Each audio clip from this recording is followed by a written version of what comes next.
दोस्तों आज की इस वीडियो में हम लोग पतंग का क्षेत्रफल और पतंग का परिमाप निकालना सीखेंगे और इसके साथ साथ हम लोग ये भी जानेंगे कि पतंग होता क्या है, यानी कि पतंग का परिभाषा भी हम लोग इस वीडियो में जानेंगे। तो यहाँ पे हमारे पास दो प्रश्न है, यानी कि हमारे पास दो पतंग है।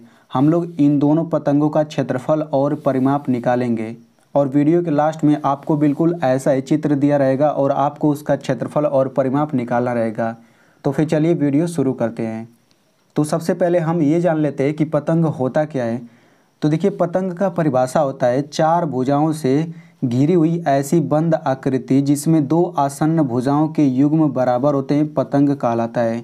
तो आपको ये परिभाषा समझ नहीं आया होगा, तो मैं आपको बिल्कुल सरल भाषा में समझा देता हूँ। तो सबसे पहले हम लोग ये समझ लेते हैं कि आसन्न भुजाएं किसे कहते हैं, ठीक है। तो देखिए, किसी भी चतुर्भुज में यानी कि इस तरह की आकृति है तो उसमें चार भुजाएं होती है, 1 2 3 4। तो जो दो भुजा एकदम चिपकी हुई रहती हैं, सटी हुई रहती है, उन्हीं को हम लोग आसन भुजा कहते हैं। तो देखिए, ये भुजा हो गया और ये भुजा, ये दोनों यहाँ पे चिपके हुए हैं, यानी कि इन दोनों भुजाओं को आसन भुजा कहेंगे। वैसे ये दोनों भुजा यहाँ पे सटे हुए हैं तो इन दोनों को भी हम लोग आसन भुजा कहेंगे, यानी कि दो भुजाओं के जोड़े को हम लोग आसन भुजा कहते हैं। वैसे ही इन दोनों को आसन भुजा कहेंगे और इन दोनों को भी आसन भुजा कहेंगे। तो आई होप आपको समझ आ गया होगा कि आसन भुजा किसे कहते हैं। तो देखिए, पतंग हम लोग कैसे पहचानेंगे। तो देखिए, इसी तरह अगर आकृति दिया गया, यानी कि चार भुजाओं से घिरा हुआ अगर बंद आकृति दिया है और अगर हमें पहचानना है कि ये पतंग है कि नहीं, तो हम लोग क्या देखेंगे, हम लोग देखेंगे कि आसन्न भुजा की लंबाई बराबर है कि नहीं। तो देखिए, ये दोनों आसन्न भुजा है और इन दोनों भुजाओं की लंबाई 5 सेंटीमीटर 5 सेंटीमीटर है, यानी कि ये दोनों आसन्न भुजा तो बराबर है, बराबर लंबाई की है। वैसे ये दोनों आसन्न भुजा है और ये दोनों आसन्न भुजा भी बराबर लंबाई की है। ये 4 सेंटीमीटर लंबा है तो ये भी 4 सेंटीमीटर लंबा है। तो इसका परिभाषा यही होता है कि आसन्न भुजा बराबर रहेगा। तो इस तरीके से इसे हम लोग पतंग कहेंगे। आप लोग देखिए, ये पतंग होता क्या, जो हम लोग उड़ाते हैं पतंग, बिल्कुल वही पतंग है, उसी के नाम पर ये पतंग पड़ा है। और ये पतंग जैसे समांतर चतुर्भुज होता है, सम चतुर्भुज होता है, आयत होता है, वर्ग होता है, तो वो ये सब क्या होता है, चतुर्भुज का प्रकार है ना। उसी तरीके से पतंग भी एक चतुर्भुज का प्रकार है। तो इसका नाम इसी के आधार पर पड़ा क्योंकि ये बिल्कुल पतंग के आकार का होता है, इसीलिए इसका नाम पतंग पड़ा। आप लोग देख सकते हैं पतंग ऐसे ही तो होता है। अब यहाँ पे इसको देखें तो इसमें ये दोनों आसन भुजा बराबर है, ये 20 मीटर लंबा है तो ये भी 20 मीटर लंबा, और ये 25 मीटर लंबा है तो ये भी 25 मीटर लंबा, यानी कि ये दोनों आसन भुजा बराबर है और ये भी दोनों बराबर है, तो ये भी पतंग हो गया। अब इसमें देख लेते हैं, तो इसमें ये दोनों आसन भुजा बराबर नहीं है, तो हम लोग ऐसे देख लेते हैं। तो देखिए, ये दोनों आसन भुजा बराबर है, बराबर लंबाई की, और ये दोनों भी बराबर लंबाई की है, तो ये भी क्या हो जाएगा, पतंग हो जाएगा। तो चलिए, अब हम लोग ये भी जान लेते हैं कि पतंग के क्षेत्रफल का सूत्र क्या होता है, तभी तो हम लोग इसका क्षेत्रफल निकाल पाएंगे। तो देखिए, पतंग का क्षेत्रफल बराबर होता है दोनों बिकड़ का गुणनफल पूरे का बटा 2। अब देखिए, ये जो पतंग का क्षेत्रफल होता है दोनों बिकड़ का गुणनफल पूरे का बटा 2, ये जो क्षेत्रफल का सूत्र होता है, अगर आपने सम चतुर्भुज के बारे में पढ़ा होगा तो मैंने आपको पिछले वीडियो में बताया था कि सम चतुर्भुज के क्षेत्रफल का भी बिल्कुल यही सूत्र होता है, ठीक है।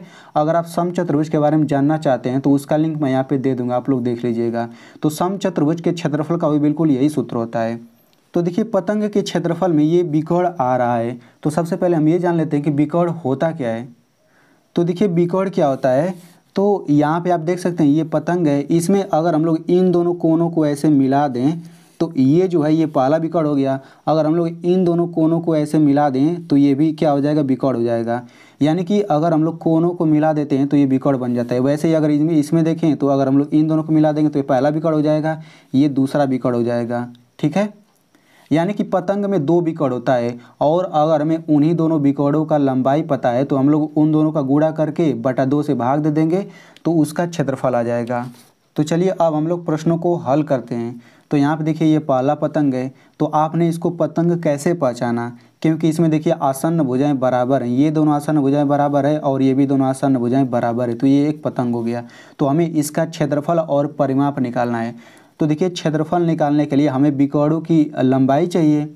तो देखिए, पहला बिकड़ यहाँ से लेकर यहाँ तक 8 सेंटीमीटर लंबा है और दूसरा ये बिकड़ की लंबाई है 6 सेंटीमीटर। तो इसका क्षेत्रफल निकालने के लिए हम लोग क्या करेंगे, तो सबसे पहले लिखते हैं पतंग का क्षेत्रफल, पतंग का क्षेत्रफल। तो देखिए पतंग का क्षेत्रफल क्या होता है, दोनों बिकड़ का गुणनफल पूरे का बटा 2। तो इसमें दोनों बिकड़ का हम लोग गुणा कर लेते हैं। तो पहला बिकड़ 8 सेंटीमीटर है तो यहाँ पे लिखिए 8 सेंटीमीटर, फिर गुणा। दूसरा बिकड़ है 6 सेंटीमीटर तो यहाँ पे लिखिए 6 सेंटीमीटर पूरे का बटा 2। देखिए यहाँ पे आप चाहें तो पहले 6 सेंटीमीटर लिख सकते हैं और बाद में 8 सेंटीमीटर, इसमें कोई फ़र्क नहीं पड़ेगा। अब 2 से आप काट लीजिए, तो 2 से हम लोग 8 को काट लेते हैं, 2 चौक 8। आप चाहें तो 2 से 6 को भी काट सकते हैं। तो देखिए ये हो जाएगा 4 सेंटीमीटर, ये हो जाएगा 6 सेंटीमीटर। तो 4 का 6 में गुणा करेंगे, 4 6 का 24 हो गया। और सेंटीमीटर सेंटीमीटर का गुणा करेंगे तो ये सेंटीमीटर स्क्वायर आ जाता है। तो इस तरह से इस पतंग का क्षेत्रफल कितना आ गया, 24 सेंटीमीटर स्क्वायर। तो चलिए अब हम लोग इसका परिमाप भी निकाल लेते हैं। तो देखिए परिमाप होता क्या है, सबसे पहले हम ये समझ लेते हैं। तो देखिए परिमाप दो शब्दों से मिलकर बना हुआ है, परि प्लस माप। परि का मतलब होता है चारों ओर और माप का मतलब होता है दूरी, यानी कि चारों ओर की दूरी को ही हम लोग परिमाप करते हैं। तो देखिए इस आकृति में, इस पतंग में चारों ओर की दूरी क्या होगा, अगर हम लोग चारों भुजाओं को जोड़ देंगे तो वही तो चारों ओर की दूरी होगी। तो इसका परिमाप कैसे निकालेंगे, सभी को जोड़ दीजिए। तो इस भुजा को जोड़िए, 4 सेंटीमीटर में 5 सेंटीमीटर जोड़ेंगे तो कितना हो जाएगा, 4 5 9 सेंटीमीटर। 9 सेंटीमीटर में 5 सेंटीमीटर जोड़ेंगे तो 14 सेंटीमीटर हो गया, और 14 4 18 सेंटीमीटर। यानी कि इस तरह से इस पतंग का परिमाप कितना हो गया, 18 सेंटीमीटर। तो इस तरह से ये आ गया परिमाप। अब बिल्कुल ऐसे ही हम लोग इस पतंग का परिमाप और क्षेत्रफल निकाल लेते हैं। तो सबसे पहले हम लोग क्षेत्रफल निकालते हैं। तो यहाँ पे लिखेंगे पतंग का क्षेत्रफल बराबर, तो पतंग का क्षेत्रफल होता है दोनों बिकड़ का गुणा। तो पहला बिकड़ है 30 मीटर, तो आप यहाँ पे लिखिए 30 मीटर गुणा। दूसरा बिकड़ है 36 मीटर, तो यहाँ पे आप लिखिए 36 मीटर और पूरे का बटा 2, क्योंकि यही सूत्र होता है ना, दोनों बिकड़ का गुणनफल बटे 2। अब यहाँ से 2 को किसी को भी काट लीजिए। तो 2 से हम काटेंगे 30 को तो 15 बार में कटेगा ना, 30 का आधा 15। अब 15 का हम लोग 36 में गुणा कर लेते हैं। तो 15 का 36 में गुणा करेंगे तो ये आ जाता है 540, और मीटर मीटर का गुणा करेंगे तो ये हो जाएगा मीटर स्क्वायर। ठीक है, तो पतंग का क्षेत्रफल इतना मीटर स्क्वायर हो गया। अब हम लोग इसका परिमाप निकाल लेते हैं। तो परिमाप चारों ओर की दूरी होता है ना, तो जोड़ लेते हैं। तो 25 मीटर 25 मीटर 50 मीटर हो गया। 50 मीटर में 20 मीटर जोड़ेंगे तो 70 मीटर, 70 में 20 मीटर जोड़ेंगे तो 90 मीटर। तो इस तरह से परिमाप कितना आ गया, 90 मीटर। तो इस तरीके से हमने पतंग का क्षेत्रफल और परिमाप निकालना सीख लिया। अब मैं आपको सवाल दे देता हूँ। तो यहाँ पे आप लोग देख सकते हैं, इस पतंग का आपको क्षेत्रफल बताना है और इसका परिमाप बताना है।